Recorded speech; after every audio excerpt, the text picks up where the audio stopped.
Welcome. It is Verdict with Ted Cruz Weekend Review. Ben Ferguson with you, and here are the big stories that we talked about this week that you may have missed. First up, Donald Trump says no longer will America be the piggy bank for the United Nations. And now they're freaking out over funding. We'll explain exactly what's changed and how much money it could save you.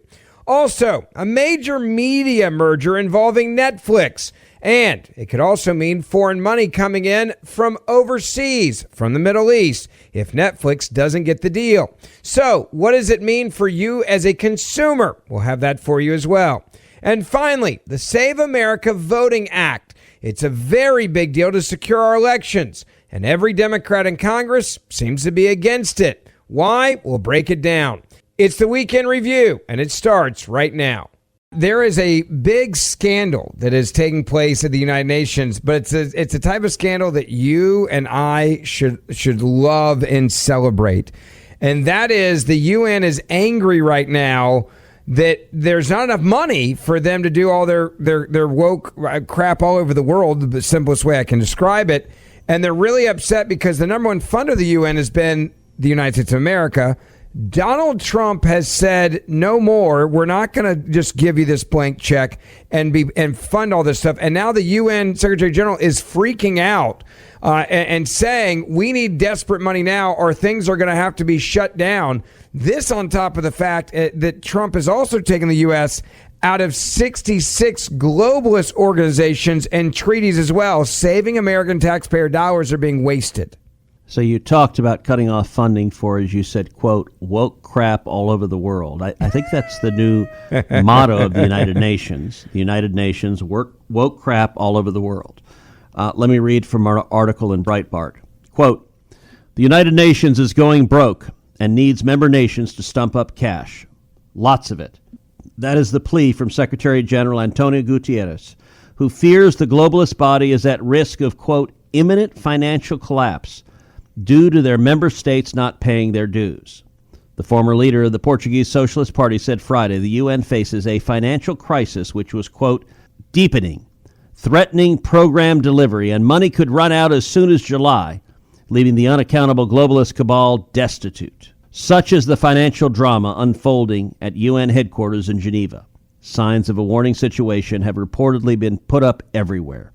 In an almost desperate attempt to save cash, the escalators are regularly turned off and the heating turned down, the BBC reports. By the way, how much money do you save turning the escalators off? Like that's right? Really exactly. That's a little amazing. So Guterres sent a missive out to all 193 member states outlining his fears and pleading that they had to honor their mandatory payments or overhaul the organization's financial rules to avoid collapse.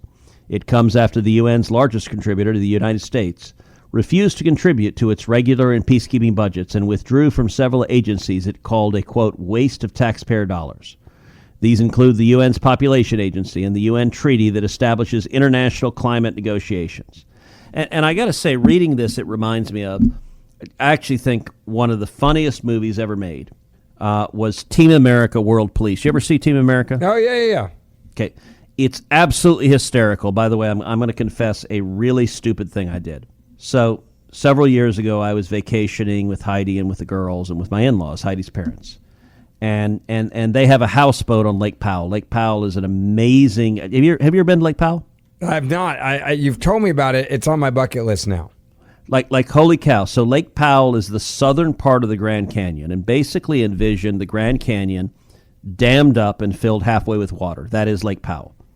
And so my in-laws for 30 years have had a houseboat there, and you go out on the houseboat, and you tow a ski boat, you tow typically one or two jet skis, you go out into the water, and it's amazing. So my in-laws are not fancy, so their houseboat does not have a working air conditioner. So you go out typically in the middle of the summer where it's 100, 110 degrees, no AC. You sleep on the roof of the houseboat under the stars. By the way, your cell phone doesn't work at all. You have no internet. And, you get up and jump in the water. You bathe in the lake. You go out water skiing. You get on a jet ski, and you can go down these finger canyons. Ben, I got to say, you go down a finger canyon, it is breathtaking. You can go down it where on each side you can put your hand out and touch the side of the cliff. Yeah, and that's on my bucket list. That goes just sounds up amazing. A couple hundred feet of just red sandstone, and you're in this sliver. You can go in far enough that you got to jump off the jet ski, swim around, and turn the jet ski around because you don't have room to turn it around. So it's an awesome thing to do. So one time a decade ago, Heidi and I are going out with her parents, and we decided, so they do have a little TV on the houseboat with a DVR player. And we decided to bring... I know where this is going. All right, I'm with you now. Keep going. A DVD of Team America, because Heidi doesn't like movies very much. I love movies. Like, I grew up, my parents both love movies, so like I would go out with my mom and dad, and we'd go see movies every week, and we love movies. Heidi grew up, she never went to the movies, but I took her to see Team America, and she laughed so hard she couldn't breathe. So we're like, all right, let's bring it. And this was, I got to say, an incredibly stupid thing to do, Ben, because I forgot that Team America, it's puppets, and it's done by the South Park guys, but every third or fourth word is a curse word. I mean, it's F-bombed. It is a relentless, and I'm sitting there playing this. We turned it on with my in-laws, and they're just looking in utter horror as it's just curse, curse, curse, curse, curse. We didn't watch 10 minutes of it before we turned it off and said, "Oh, sorry about that. I really got to apologize." like Now, here's my question, though. Did your wife do what my wife would do that scenario, act like she's shocked that you brought this movie and showed it, or did she laugh as hard as she laughed when y'all were at the movie together? That's the real question. She sort of laughed, but we remembered how funny the movie was, but we hadn't internalized. There's just... if you deleted every profanity in the movie would be 30% shorter. It just... And part of what I like about Team America is it mocks both sides. So it's not a conservative movie. It's not a liberal movie. Like it makes fun of both sides in a way that is really funny. But I don't advise, particularly if, my in-laws, I mean they were Christian missionaries. They're wonderful people. But they don't curse, and they may have seen more curse words in those 10 minutes we played than they had in the past 10 years before that. So my whole point of this is there's a scene in Team America where you have part of the theory is that Kim Jong-un is the dictator of North Korea, which is of course true, but he's a puppet in Team America. And he is seeking to attack the world, and it's all Team America World Police is trying to fight Kim Jong-un. But anyway, the United Nations sends Hans Blix, who Hans Blix, most of our listeners are too young to remember, but Hans Blix was a weapons inspector for the United Nations. Yeah. And the UN sends Hans Blix to Kim Jong-un to go tell him to stop developing weapons of mass destruction. And Kim Jong-un ends up feeding the puppet Hans Blix to sharks who eat him. And at one point, right before he gets fed to sharks, Hans Blix says, "You must stop what you're doing. And if you do not stop what you're doing, the United Nations is going to send you a really stern letter." Yeah. So I have accurate, to say, by the way. So accurate. As I'm reading the cries from the Secretary General, I keep envisioning Hans Blix in Team America saying, "Give us money, or we will send you a really stern letter saying give us money." It's entirely accurate, exactly where we are. And that's why the part about this is so funny is the president said he was going to do it. You elect me, I'm going to get rid of all this stuff. I'm going to get rid of the wasting of your tax dollars. And it's not just the UN that's freaking out now. You've got this list of 66 globalist organizations and treaties that he's also said, "Oh, by the way, we're not giving you money there either." Yeah, so the list of 66, by the way, so as Ben and I were prepping for this show, we're talking about the list of 66, and I asked him, I said, "Hey, what are the 66? And he's like, "I don't know." And you sent me this whole document. I'm not going to read them all, but I'm just going to read some of the topics. So number one is the 24/7 Carbon-Free Energy Compact. We withdrew from that. The Colombo Plan Council, the Commission on Environmental Cooperation. Education Cannot Wait. The European Center of Excellence for Countering Hybrid Threats. The Forum of European National Highway Research Laboratories, the Freedom Online Coalition, the Global Community Engagement and Resilience Fund, the Global Counterterrorism Forum, the Global Forum on Cyber Expertise. That's the first 10. There are another 56 that come. I mean, now you know why he said we're going to get rid of all of them, right? Like, we're just not going to fund this stuff. Many of them, by the way, are like people that hate America on top of that. That's right. All right, let me read the last 10. So numbers 56 through 66. We withdrew from the UN entity for gender equality and the empowerment of women. We withdrew from the UN Framework Convention on Climate Change, the UN Human Settlements Program, the UN Institute for Training and Research, UN Oceans, UN Population Fund, UN Register of Conventional Arms, the UN System Chief Executives Board for Coordination, the UN System Staff College, the UN Water, and the UN University. All of that. Look, you and I and most people on planet Earth have no idea what any of these do, but we were sending millions of dollars to this garbage. And there is a reason why Hans Blix is floating in the water having been eaten by sharks from Kim Jong-un, because stern letters from the United Nations don't do a whole lot. Now, if you want to hear the rest of this conversation, you can go back and listen to the full podcast from earlier this week. Now on to story number 2. A very interesting media merger and antitrust conversation that took place in Washington, D.C. You came in and asked questions on this of the two companies that were there talking about this. I actually, and I rarely do this, and I don't even think I told you this, I wrote an op-ed about this for foxnews.com. You can go and read it there. But what I was talking about was from a national security standpoint, and my headline was, Reagan would tell Americans to watch this Netflix merger hearing closely, and I said, here's why. And I went through my biggest concern with this merger is one of safety and security, because I want to know that the majority of things are being made in America, and that China doesn't get influence over us. And that's what the questions I asked. What really worried me about this merger was how much foreign money they're saying, and it's in the billions, that could be coming into this deal from the Middle East. That concerned me as well. You asked a lot of questions about this, and there's also a lot of conservatives like you and I that are frustrated with some of the programming that Netflix have, but at least I'm like, they're wanting to keep this production in America, and they're wanting to expand it in America, whereas on the other side of it, my concerns with Paramount is they're taking foreign money from the Middle East. I don't like that influence, and I certainly don't want China to take influence as well. Yeah, this is a massive merger. It's $83 billion, and I'm deeply concerned about it. And so we had a hearing this week in the Senate Judiciary Committee with the CEO of Netflix and a senior executive from Warner Brothers.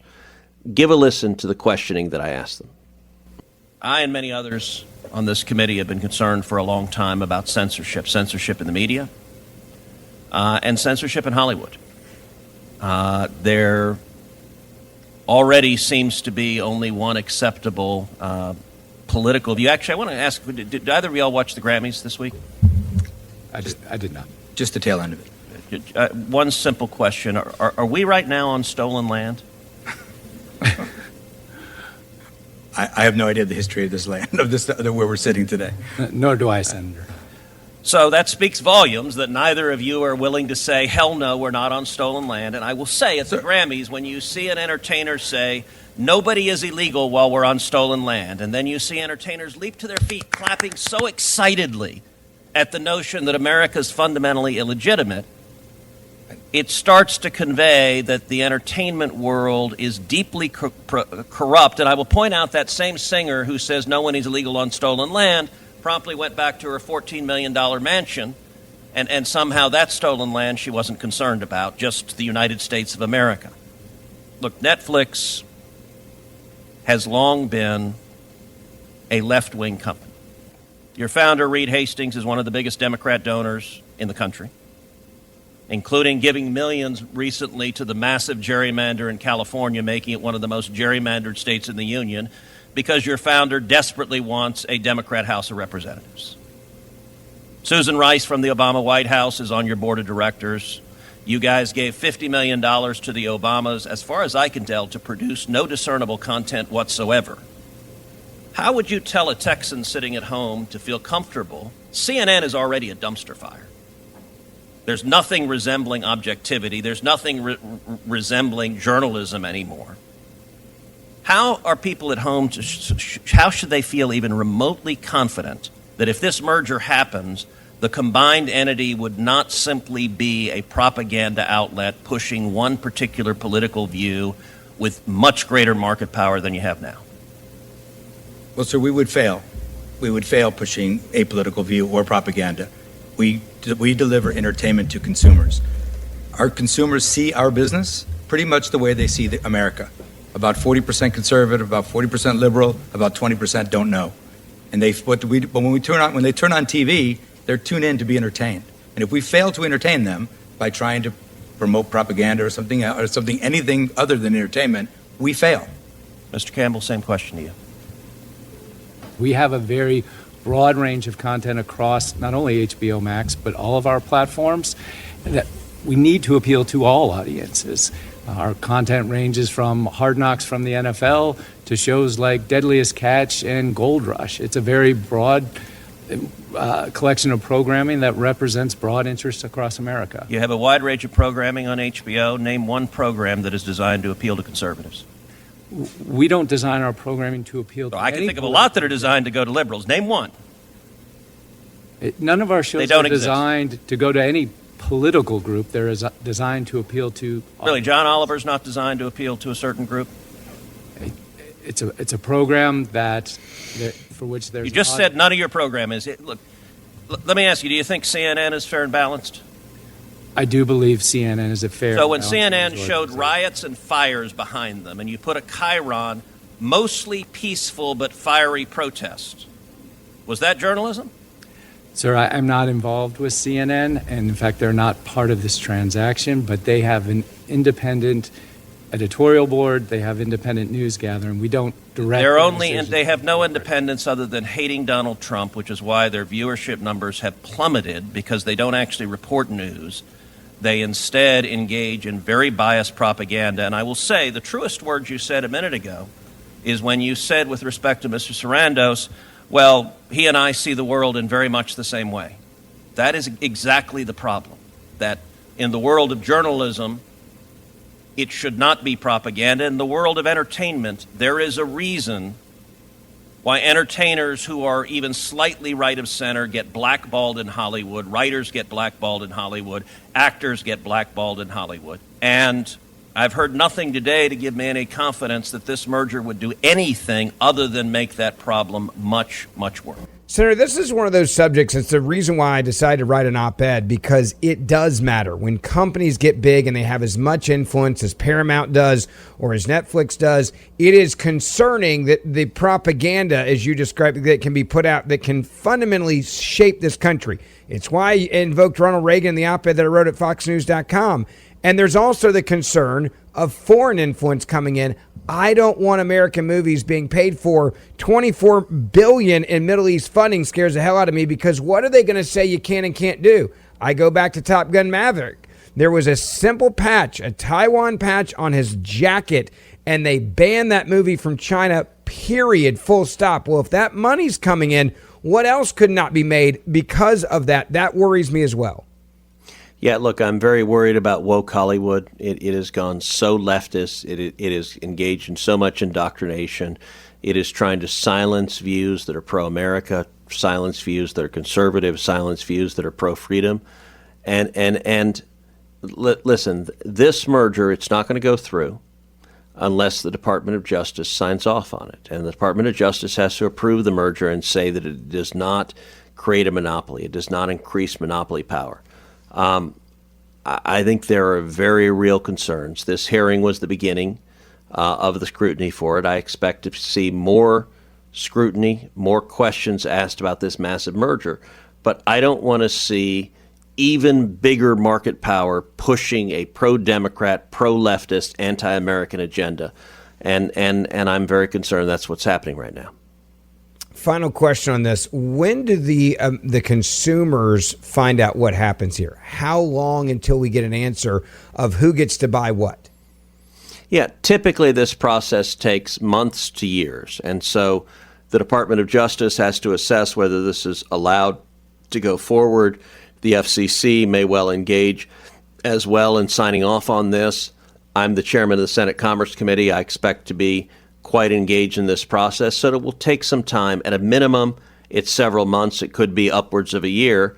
And the consequence, if this merger happens, it is really significant for news, and it's really significant for entertainment. And by the way, I think entertainment in many ways is more important than news. We get so much of what we understand about the world from entertainment that allowing a massive left-wing monopoly.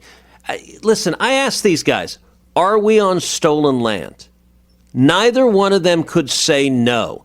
They're not willing to say America is legitimate. No, this is not stolen land. That's how woke and lefty and disconnected these people are, and they want to have even more power over the entertainment that you're allowed to consume in your home. As before, if you want to hear the rest of this conversation on this topic, you can go back and download the podcast from earlier this week to hear the entire thing. I want to get back to the big story, number 3 of the week you may have missed. All right, Senator, so let's talk about the SAVE Act. It was brought up, and it was a part of the discussion, the debate, even with a partial government shutdown. There are a lot of conservatives that I've talked to this past week. They don't understand why this hasn't happened already. It's already come out of the House before. And the big question is, well, why can't we just pass it right now? I think there's a lot of misinformation on this, and it's not a 50+1 vote to get this done. It is 60 votes you need to get this done. And if you want to know who to blame, look at the Democratic Party. They have dug in. Chuck Schumer's made it very clear, and there isn't a single Democrat that had his blessing to vote in favor of this thing. He's calling it Jim Crow 2.0. Well, the SAVE Act, which was initially introduced in the House of Representatives by Chip Roy, my former chief of staff, the SAVE Act requires proof of American citizenship to register to vote. It's common sense legislation. And then actually President Trump has changed it. And President Trump did 2 changes. Number 1, he wanted to change the name from the SAVE Act to the Save America Act. So now the president is calling it the Save America Act. Number 2, he wanted to add to it not just proof of citizenship to register to vote, but also a requirement of photo ID to vote. We've done that. I am a sponsor of the Save America Act. I think it makes absolute sense. But the challenge is that the Democrats are dug in and are rabidly opposing it. And under the Senate rules, it takes 60 votes to move forward. And right now we can anticipate every Senate Democrat voting no. Now, we're going to break down where public opinion is on this, and then I'm going to tell you the strategy that I'm urging John Thune and Republican leadership to do to get this done in the Senate. But first of all, let's just cover where the polling is. I want you to give a listen to actually something pretty remarkable. I want you to listen to Chuck Schumer actually on Morning Joe, so on MSNBC, being questioned about just how much support there is for the Save America Act. So, Leader Schumer, this talk about election security has revived discussions of the SAVE Act, which you have said you oppose. Proponents of it say that it's, to have ID, you have to prove U.S. citizenship to be able to vote. Though some of the claims they make, to be clear, are overstated. We know there's not widespread election fraud. But polling does suggest, there's a new Pew Research poll that 95% of Republicans, but also 71% of Democrats like this idea. So why do you not? It's Jim Crow 2.0. And I called it Jim Crow 2.0, and the right wing went nuts all over the internet. That's because they know it's true. What they're trying to do here is the same thing that was done in the South for decades to prevent people of color from voting. For instance, if you change, you're a woman who got married and changed your last name, you won't be able to show ID and you'll be discriminated against. If you can't find a birth certificate or a proper ID, you'll be discriminated against. This is vicious and nasty. And I said to our Republican colleagues, it will not pass the Senate. You will not get a single Democratic vote in the Senate. We're not reviving Jim Crow all over the country. Now, Senator, look, I actually believe him. I think it's very clear he's shot multiple shots, big ones across the bow of every Democrat in the Senate. You are not going to give the Republicans this victory. The part, though, there that he talks about being Jim Crow, he's not listening to African Americans in this country, because more than 70% in a poll that was put out by CNN that they were mentioning that same poll there. And I want to play it. This was CNN's own words breaking down the support for voter ID based on race. Take a listen to this. Take a look here. Favor photo ID to vote. 85% of white people favor it. 82% of Latino. 76% of black Americans favor it. So the bottom line is this. Voter ID is not controversial in this country. A photo ID to vote is not controversial in this country. It is not controversial by party, and it is not controversial by race. The vast majority of Americans agree with Nicki Minaj that, in fact, you should have a photo ID to be able to vote. So you listen to him, and again, go back to this. 76% of blacks, 82% of Latino, 85% of white, and that's coming from CNN, Senator. Look, the American people overwhelmingly support photo ID to vote because it's a common sense step. You have to have a photo ID to drive a car. You have to have a photo ID to get on an airplane. You have to have a photo ID to buy a beer at a bar. You have to have a photo ID to go to the Democratic convention. Movie. You have to look. They know it is popular. And by the way, I will say, look, Schumer using the rhetoric about Jim Crow, there is an irony in that it was his party, it was the Democrats who enacted the Jim Crow laws. It was his party, the Democrats, who created the KKK. It was his party, the Democrats, that kept the system of segregation in for decades. He uses this rhetoric because the Democrats do not care that Democrats overwhelmingly supported voters. They don't care that African Americans and Hispanics support it. They have a partisan position. They are for voter fraud. The other question I want to ask you is, why are Democrats so opposed to it if it's not about cheating? Because if whites are at 85, Latinos at 82, and blacks at 76, I'm not sure there's that many subjects in America you could get this type of consensus on, including Republicans and Democrats. Those that identify as Republicans and Democrats also overwhelmingly agree this is a good thing. Yeah, look, the American people overwhelmingly support photo ID to vote. The Democrats are not opposing this because their base is telling them to oppose it. As we talked about, 71% of Democrats, voters, think photo ID to vote is a good idea. They're opposing it for two reasons. Number one, they're opposing it, I believe, because voter fraud is a real and persistent problem, and they count on voter fraud to help them win elections. And so they don't want photo ID because they want cheating. If you look at the Democrats, when they have control over elections, they put in place policies that expand voter fraud. And by the way, look, if you're not inclined to believe me, you might say, okay, Cruz is being a Republican. Although if you're not inclined to believe me, I am wondering why you're listening to Verdict with Ted Cruz. But set that aside. If you're not inclined to believe me, maybe you would believe Democrat President Jimmy Carter. Because Democrat President Jimmy Carter joined with former Republican Secretary of State James Baker. They chaired what was called the Carter-Baker Commission, studying voter fraud. They concluded voter fraud is real, it is a problem, it has changed the outcome of elections, and they recommended a series of steps to prevent voter fraud. They recommended, number one, limiting the use of mail-in ballots, because mail-in ballots make it easier to cheat. They recommended, number two, requiring photo ID to vote because that makes it harder to cheat.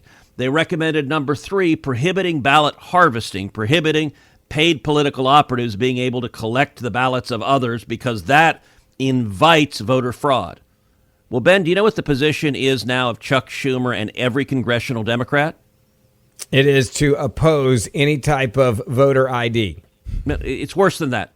They literally went down the recommendations of the Carter-Baker Commission on how to stop voter fraud, and they reversed them all. So the Carter-Baker Commission said if you want to stop voter fraud, limit mail-in ballots. The Democrat want mail-in ballots in every election. The Carter-Baker Commission said require photo ID. The Democrats are adamantly opposed to photo ID. And the most pernicious, ballot harvesting, the Carter-Baker Commission said unequivocally ballot harvesting invites, it encourages voter fraud. What is the position of Democrats? They want ballot harvesting. They have made a political decision. By the way, explain ballot harvesting to people that don't understand that terminology. It's been used a lot, but what does it mean? So let's take a state like California. Ballot harvesting is legal in California. What it means is you could have a paid political operative, someone who works for the Democrats, go to a nursing home. Go to a nursing home and fill out the ballots with the elderly people with them and take their ballots. So, okay, Mr. Jones, who are you going to vote for? Who are you going to vote for? Let's do it together. They take the ballots. And you can have one operative collecting hundreds of ballots. Why does that invite fraud? Well, let's say you're sitting there and Mr. Jones votes for Donald Trump. If you're an unscrupulous operative, you know what you do? You take that ballot and throw it in the trash. Like, nobody checks to see if you send them in. Yeah. And by the way, if you have, say, in nursing homes, people with dementia, people that are not there, if you're sitting there filling out their ballot with them, you can just vote for the Democrat. And so it sets up a way for paid operatives to cheat, and it makes it very easy to cheat. The Democrats have made a political decision. They are for election fraud. Secondly, though, go ahead. Secondly, though, Chuck Schumer, when he says it's Jim Crow 2.0, I think they view this issue as a way to gin up the extremes in their base and to scare people. Look, Jim Crow 2.0 would be bad. I don't want to see a bunch of racist Democrats putting laws in place that hurt minorities like they did before.